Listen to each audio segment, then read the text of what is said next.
যে লিটনের bank account কিতা চিনতাম না, ডলার কিতা চিনতাম না, আজকে আমার পড়ালেখা নাই, ক্লাস 1 পর্যন্ত ঠিক মতো পড়ছি না, আজকে ওই লিটনের ব্যাংক অ্যাকাউন্টে লক্ষ লক্ষ টাকা, কিন্তু খাওয়ার মতো মানুষ নাই, আমার বাবা খাইয়া যাইতে পারে নাই।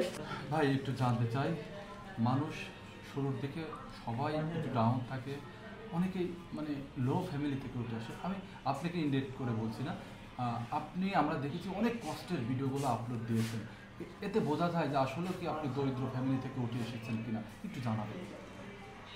অবশ্যই আসলে দরিদ্র হচ্ছে বড় লোক, মধ্যবিত্ত, গরিব, ছোট লোক, মানে দরিদ্রর মধ্যে কিন্তু একটা সিস্টেম আছে। আমরা এমন দরিদ্র আসলাম এটার কোনো সিস্টেম নাই, মানে না ছিল রশিতে বাঁধা, না ছিল কোনো ঘাটি, না ছিল কোনো ঘাট, মানে আমরা যে পরিশ্রম করছি আমাদের এলাকার মানুষদেরকে জিকাইলে বুঝতে পারবেন।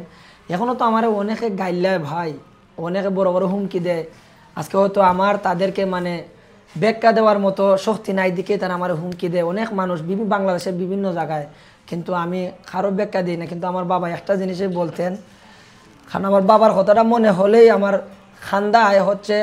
আমার বাবা একটা কইতেন যে আমার ফুট লিটন একদিন লন্ডনই হবে, কিন্তু আজকে আমার ব্যাংক অ্যাকাউন্টে লক্ষ লক্ষ টাকা আছে, হয়তো আমার বাবা খাইয়া যাইতে পারে নাই। অনেকেই আমার বাবারে অবহেলা করছে, আমারে তো এখন পর্যন্ত অবহেলা করে, কিন্তু আল্লাহ হয়তো আমার দিন ফিরে আইব, কিন্তু আমার বাবাটা দেখে যাইতে পারে নাই। এখন যদি আমার বাবা থাকতেন, আমার একটা গাড়ি থাকতো, কারণ অনেক ভুল ত্রুটি করি, হয়তো আমার বাবা এগুলো গাড়তে পারতো, কিন্তু আমার বাবার কবরে ফাঁসিতে যখন আমি যাই তখন আমার চোখের পানি আমি সামলাই রাখতাম পাই না। কিন্তু এখন আমার যে লিটনের ব্যাংক অ্যাকাউন্ট কিতা চিনতাম না, ডলার কিতা চিনতাম না, আজকে আমার পড়ালেখা নাই, ক্লাস 1 পর্যন্ত ঠিক মতো পড়ছি না, আজকে ওই লিটনের ব্যাংক অ্যাকাউন্টে লক্ষ লক্ষ টাকা, কিন্তু খাওয়ার মতো মানুষ নাই, আমার বাবা খাইয়া যাইতে পারে নাই, আমার বাবা ঠিক মতো একটা লুঙ্গি কিনতে পারে নাই, তার শখের জিনিস এটা পুরাইতে পারে নাই। চাইছিলাম আমি যে চাকরি হইলে তারে কিছু একটা দিব আমার বাবারে, ওইটা তো পর্যন্ত শেষ পর্যায়ে আর রেহাই হয় না। হুট করে আমার আল্লাহ পাক আব্বারে নিয়ে নিয়েছেন, মানে হুট করে, হঠাৎ করে, মানে কোনো কিচ্ছু নাই। আজকে যদি আমার বাপ থাকতো, আজকে আমার এই সফলতা দেখলে আজকে আমার বাবারে আমি এই মানুষের মেলে নিয়ে আসতাম। আজকে যদি আমি সফলতা না অর্জন করতাম, বিডি ইমরান ভাই আমার চিনতো না, নানান মানছে আমার চিনতো না, ভাই আজকে আমার ফোন দিয়ে আনছে বিদায় আপনারা দেখছেন চিনছেন, কিন্তু আমার বাবারও নিয়ে আইতাম।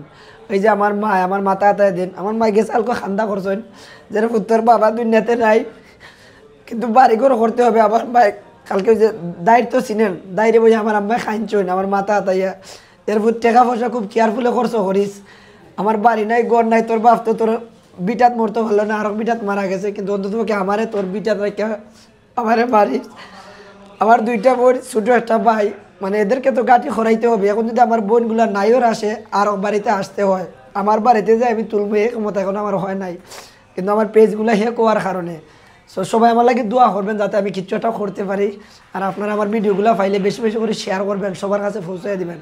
আমি অনেক কষ্ট করে, অনেক পরিশ্রম করে এই জায়গা পর্যন্ত আমি আইছি। যার বাবা নেই সে বুঝে অনেকে আমি প্রায় মানুষের পাওয়া ধরে কইছি বিলে ভাই হল আমার বাবাটা দুনিয়ায় নাই, যার বাবা নাই তার পুরো পৃথিবী রোড বেশ অর্ধেক নাই। আমার বাবাটারা তুললে গাল্লি ওটা ভাই, আমি গরিবের, আমি কষ্ট করি, আমি কোনো মেয়ে নিয়ে ভিডিও করি না, কোনো অশ্লীলতা নিয়ে আমি ভিডিও করি না, আমার বাবারা তুললে দয়া করি কেউ গাল্লি ওটা। এরপরে আমার অনেক ভাইতে আমার মৃত্যু বাবাটারা তুললে গালি দেয়, আমার অনেক কষ্ট লাগে, মানে তো হওয়ার মতো বাসা আমার কাছে নাই, তারা এমন পর্যায়ে গাইল দেওয়ার পরে আমি হাঁটতেছি না, আমি আমার কাজ চালাইলাম, অত আমার বাবার রোয়াইন্ডে আমার লাগে দোয়া করার লাগে আমি ঠিক আছি।